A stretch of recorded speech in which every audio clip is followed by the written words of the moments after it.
Good morning, everybody. I'm Randy Rankin, and this is the Cigar Show, episode 4.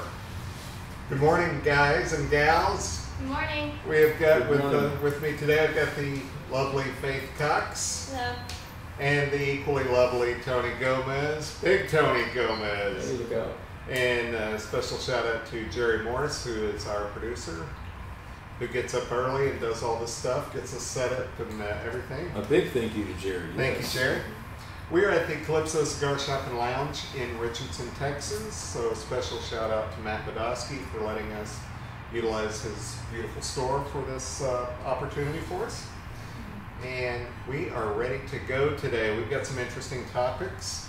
And to start us off, we're going to go to Faith Cox. We mentioned earlier a movie that's going to be coming out in the middle of November called Hand Rolled.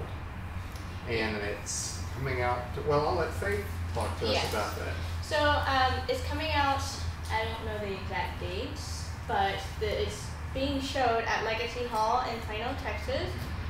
This upcoming Wednesday on November 14th. It'll be showing from 5:30 to 11. First part will be a conversation and cocktails with the directors and the music producer. That will start at 5:30, and then at 7 the movie starts, and then there'll be an after party. You can get your tickets online. I'll leave the link for the website and to get your tickets. I think it's about $15 a ticket. But they are limited, so go ahead and go check that out. Go get one. It's going to be a blast. It's going to be in the garden viewing area. It's going to be beautiful. A lot of fun. My good friend Lanny Morrow is very instrumental in this, and I think he's actually heading this whole thing up. So Lanny is working very closely with Haywire out in Plano over at the Legacy West, which if you haven't been to is a very neat place. I know we don't really mention and promote places on the podcast, but the reason I'm mentioning it is because that is close to where it's going to be. And I believe Haywire is where the after party is probably going to be. So that's why I'm mentioning it. Lanny Morrow has all the information, but he's the guy that's putting it all together. If you go to the link, that's whose information you're going to find. But it's going to be a dynamite thing. Everything they do out there, at the shops at Legacy, and it's always first class, man. So I'm looking forward to it. I think we're all probably going to be meeting up there. So I will definitely be there. Yeah. So they'll probably make me go in the back door or something.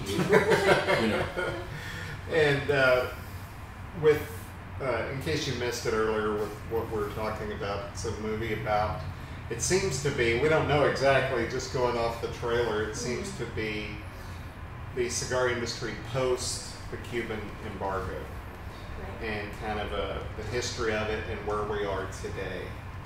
And we usually don't talk about what day this is, but this is 2 days after the election. And we don't get political, but with the whole FDA thing, I think this movie's going to help bring something to light in regards to what's going on. Hopefully we get some information on that. And I love that they're telling us more about that in a documentary style. And actually, they just won the Hollywood Independent Documentary Award. So congratulations to the directors. Absolutely. Yeah, they did wonderful. I love the trailer. I can already tell it's going to be a wonderful movie. This was actually made. This was actually released back in 2017, and it's still getting a lot of notoriety. This is actually still a lot of cigar people are still wanting to see this. So Pete Johnson was, I think, actually a major part of this. Actually, I think he was the one who put this together. Pete Johnson, the maker of Tatuaje cigars. So really looking forward to this. So I think it's really going to be good. And the only one I can remember from the trailer is Rocky Patel gets interviewed. He's been very instrumental in helping all of us in this fight with the FDA. And whether you like Rocky cigars or not, I happen to smoke one at least every now and then, just to thank Rocky for all the work he's done to help us out. He's Shout done out a to great Gordo. job. And into our good buddy Gordon Will there. Our good buddy Gordo, man. Best dressed man in the cigar industry. The most interesting man in the cigar industry. He looks just like him. It's great. But I'm looking forward to seeing it. It's going to be interesting. And I think other stores might be showing it, and they might have their own situation as far as how they're going to handle it. I think, if we're planning on going, we're going to go to the one in Legacy Hall. And I do know on their Facebook it is kind of an RSVP thing, so you need to list if you're going and buy your ticket, because as Faith said, it is limited. It is, yeah. And actually they have merchandise on the handrolledmovie.com website, and some of their stuff is already sold out. So if you're going to want any of their merchandise, they have lighters and t-shirts. They're going fast as well. Good deal. Good deal. Well, we want you to check this movie out. If you can't see it in your state just yet, keep a lookout for it. There is a website. What is the website? It's the handrolledmovie.com. Okay, handrolledmovie.com. And I'll leave the link in the YouTube description. Sounds good. That works for me. Sounds good. Guys, what are you hoping to get from this movie? I'm really looking to gain more perspective on just what the feel of the entire country was, and the entire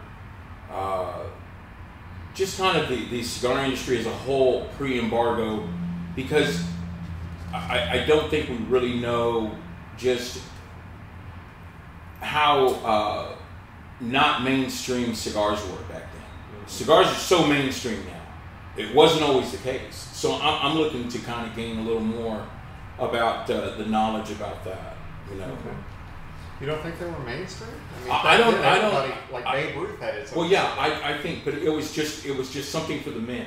It was just something for the older men. Okay. It was just something that your grandpa smoked. Something that men of an older and of an upper financial class. It was something for the upper class. So and that's all it was. And so I got you. I just want to clarify. Clarify. So and now it's something that we all do. Absolutely. Mm-hmm. Okay. I'm looking forward to just learning about the history and about the cigar, smoking culture and all that kind of stuff after the Cuban embargo. Okay, sounds good. Mm-hmm. And I think same thing with me. Just kind of want to get there and support and throw our affection and attention to this great cause. So that's where I'm standing on that one. So I had an idea. Well, actually, I'm going to steal it. I'm going to say it was my idea. It was really Tony's idea. Not really. It was mine. We're all in one accord. That's right. And in light of this upcoming movie that's coming out, Hand Roll, why don't we talk about scenes from movies and or TV shows in which cigars played a part in a particular scene that stands out to you? We'll start, of course, ladies first. So I actually remember watching Friends. I actually binge watched Friends my first year in college, and I had gotten into cigars, and it made it more Friends, enjoyable. I've never heard of that. What is that? Friends, the Friends movie. Everybody knows what Friends is. If you don't, it's a great show. On Netflix. Never heard of it. There was a time where it was actually on TV first run, believe it or not. Exactly. So I remember watching Tom Selleck and noticing, hey, he's smoking cigars. I thought that was really cool.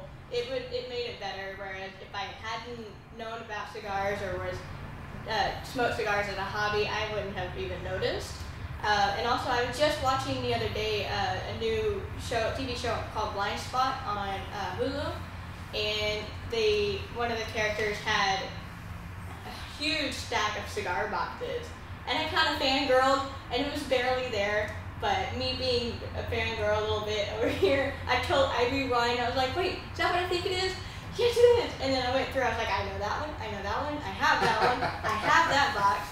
I do that too. I actually have stacks of cigar boxes that I use for stories as well.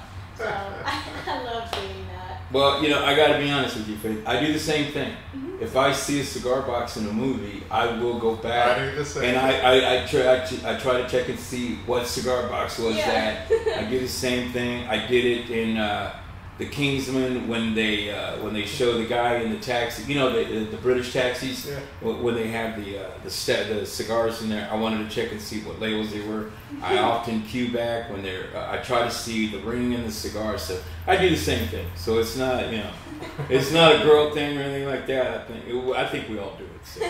So you're not alone there. So I get that. Yeah, there was a movie I was watching a few years ago with Luke Wilson in it called I think it was called Henry Poole is Here.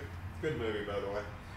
And he moves into this house and he's kind of cleaning out things, and he goes under the kitchen sink and he pulls out a box, and it's a cigar box. And he just kind of grabs it and moves it aside. You can't really see what it was, but in my head I just knew. I was like, that's Ashton VSG. And so I rewound it to see, and there's one snippet where if you pause it just right, you could see what box it was, and it was Ashton VSG. And I was like, I knew it. There was a show. There was a show on cable on HBO this year or last year, and it was called Vinyl with Bobby Cannavale. And one of the characters. Now this show is set. It's a period timepiece show, and it's set back in the early '70s, and it's about a record company trying to figure out their next move.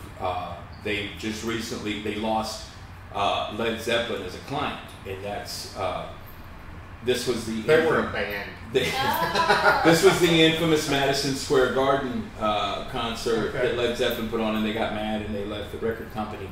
Anyway, so the new artist that they signed is going through a tough time over a woman and stuff.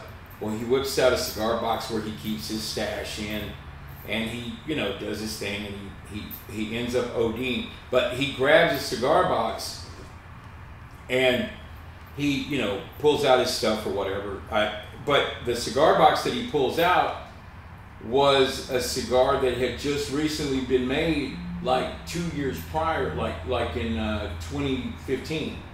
And so we were all like, hey man, that cigar wasn't around back in the 70s. So we were like, that's it. So we were correcting it there. It's an anachronism. Exactly. So we were, that was the thing. That's a big word. I'm not joking. So I just feel like picking on you today. Is that okay? Apparently, yeah. Okay, good. All right, as long as it's okay. Okay, my favorite scene, it's some people might know, I used to do another cigar podcast, and I picked this scene then, and so not to, kind of make myself look, wrap myself out and change my mind, I'm going to pick my same scene, because I love this scene. Have you seen the movie Open Range? Long time ago on Cape, and I vaguely remember, but Kevin Costner, Robert Duvall, great Western, one of the greatest gunfights of all time. Did you say who? What? No, I didn't say who. Oh my gosh. Anyway, it's kind of got a little bit of a high noon, if you know your Western history thing. It's going to be two guys against a band of outlaws, and they know they're about to die because there's no way these two people are going to be able to beat, the 7 or 8 people they're going to have to kill.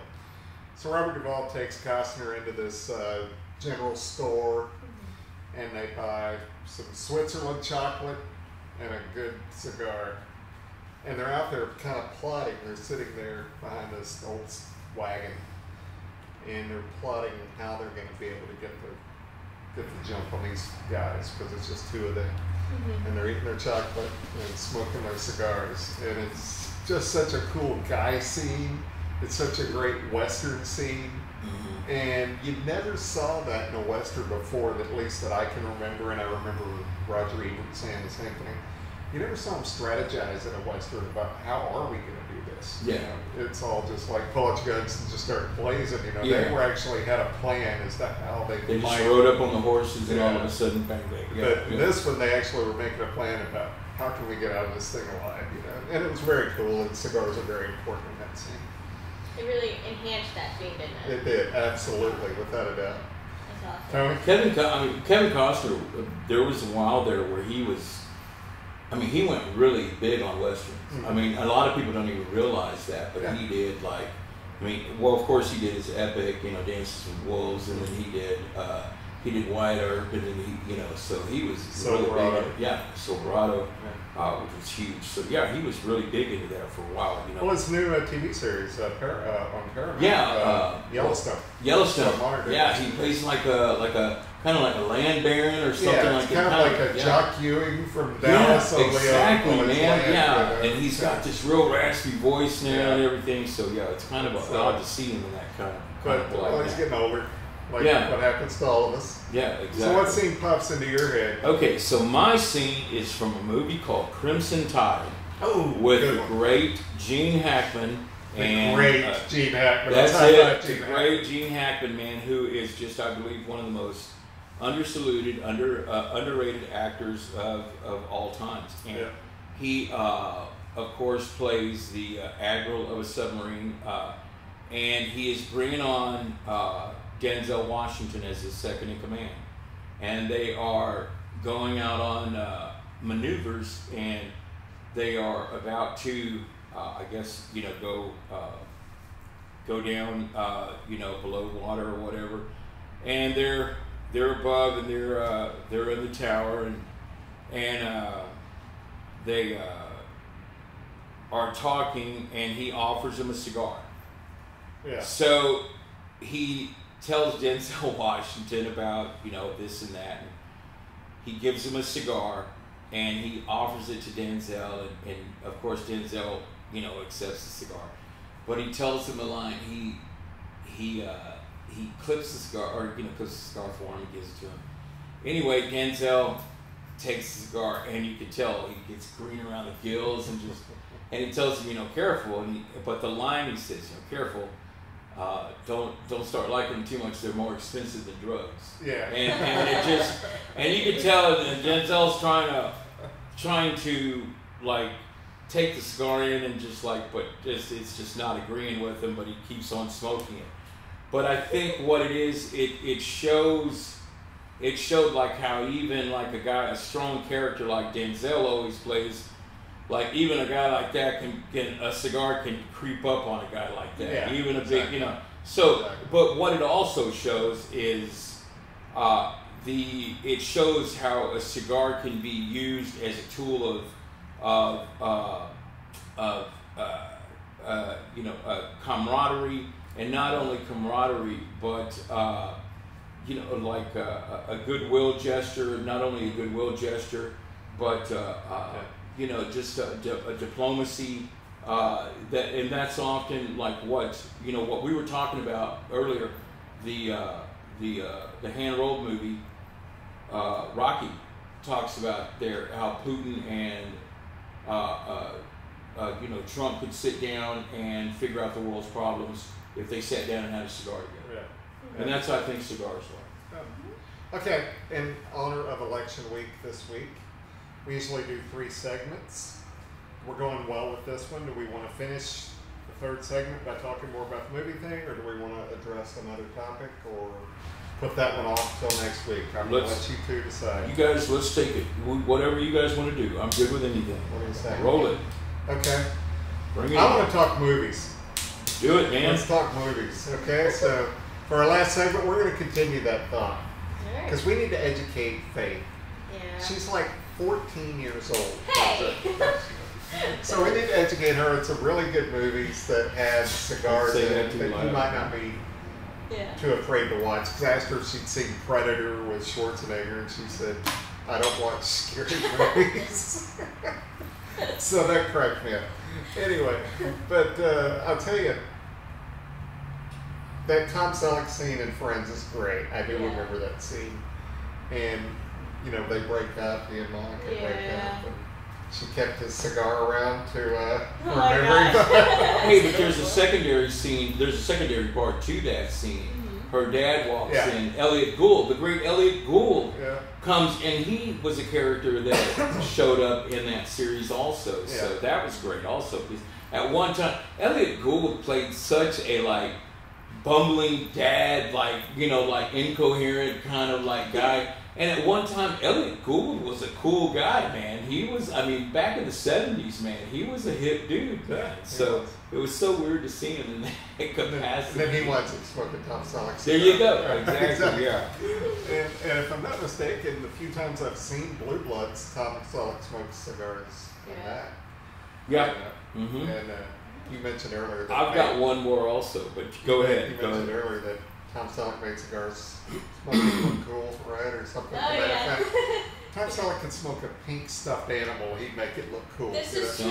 Tom Selleck's just gonna, I've always said I want to be Tom Selleck when I grow up. Yeah, That's kind of what I'm hoping for. I think if we're going into TV shows, without a doubt, I think the coolest thing when it comes to cigars and TV shows has to be, without a doubt, man, Captain Kirk himself, the great Bill Shatner, and the great James Spader at the end of the practice. Every scene, every episode ended with those two guys having scotch and cigars up on top, in like at that veranda at the top of the law, you know, the law firm office, and they would have a cigar and scotch, and it was just those two. It was just those two. And I remember in one of the scenes, they were having to appease someone in the law firm. One of the guys was threatening to sue him or something, one of the partners, and he said, "No, I don't want money." He goes, I want to come. He goes, "I want to be invited each night. I want to smoke cigars and have scotch with you guys." And they were like, "Absolutely not. Like that's us. That's for me and Kenny, you know." So that's great. So they would rather pay the guy off and let him in their little powwow, man. So that was cool, you know. That's how special that was. That's how I would be actually too. I really would. Yeah, that's, you know, I never watched that show, but there was something that came on right afterwards that me and my ex-wife used to watch, and I would always click over just for that part. I would watch that part. I couldn't tell you what the show was about. I know it's a law firm. Oh, the show was. But I just would watch that last scene, so I thought that was kind of cool myself. You know, I would watch that. I just, there's certain shows on TV that they've just been overdone to me that I won't watch. Yeah. It's TV. Cops, lawyers, and doctors. They all just they drive me nuts. There's exceptions. I think the doctor shows have been overdone. I won't watch another doctor show. So House was about the last good one that I remember. And also, if you've seen one doctor show, you've seen all of them. Exactly. So, oh, speaking of House, Hugh Laurie, huge cigar smoker. Oh yeah. So absolutely. Also, I know Steve Harvey is a big avid cigar smoker. He is. And he was on Coffee and Cars with, what was his name? Jerry Oh my God! What was his name? That guy? Oh, that guy. Yeah, he had a show. He had a show that ran for a couple seasons. It didn't do much, you know. Yeah. So I did see that show though. And you need to look up. You need to look up a clip with Larry King and Jerry Seinfeld. That one's good. Yeah. Just watch that. You'll see his reaction to that. So Steve Harvey. Yeah, and so it cracked me up the story he told on this TV show. They, went to a coffee shop. They had cigars. I think they went to a lounge. I don't really remember. And Steve was telling a story about how he loves smoking cigars, loves it, but his wife does not have as much tolerance and will not let him smoke in the house. And she got so mad one day at him just because he walked through the house. He was going from the front yard to the backyard with his cigar. She was so mad, and I thought that was hysterical. And I liked Steve Harvey before, but after I saw that he liked cigars, I was like, yes, big fan. Oh, really? You told me this story earlier, and I didn't. I saved this for the show, and Jerry's given us the get close, so we're getting close to wrapping it up. But a good friend of mine and Tony's, Dobie Elliott, who used to actually run Calypso for a long time. He managed a store, a Sir Elliott's store. His family owned several stores in the Dallas area. And Steve Harvey used to come to his store regularly, buy a box of cigars, hand them out to the customers, and then he would practice his routine. He would try his jokes out to the customers, and if they laughed, he would keep the joke in his routine. And if they didn't laugh, he'd either fix it or he'd just take it out. But he used to come in and And Dovey showed me pictures of him hanging out with Steve Harvey. I think he still has some property up in the Little Elm area, and I think he still pops into one of the lounges in that area. Yeah, he's good. Well, guys, we're getting close to wrapping it up. Mm-hmm. It was a fun show. Yes, we had a little break in between because someone had midterms, but that's okay. Sorry about that, guys. But she got all A's. I got all A's. High five. Got all I just gave myself a high five. And we're going to ignore that. Don't forget the hand-rolled movie. Mm-hmm. Check out your own movie scenes that have cigars. Post them on our YouTube page, on our YouTube video. And I'll be sure to leave the link below for the tickets and for the website for the movie. You can find more information on that. Give us likes and comments, and we would appreciate that. Once again, want to thank Faith Cox, Tony Gomez, Jerry Morris. Another shout out to Jaron. I can't pronounce his last name, so I'm not even going to try. We call him J. Aaron. Thank you, He's Jaron. the one that posts it onto YouTube for us. Yeah. And of course, Matt Podolsky here at Calypso Cigar Shop. You guys have a great day. Bye, we'll guys. see you next week.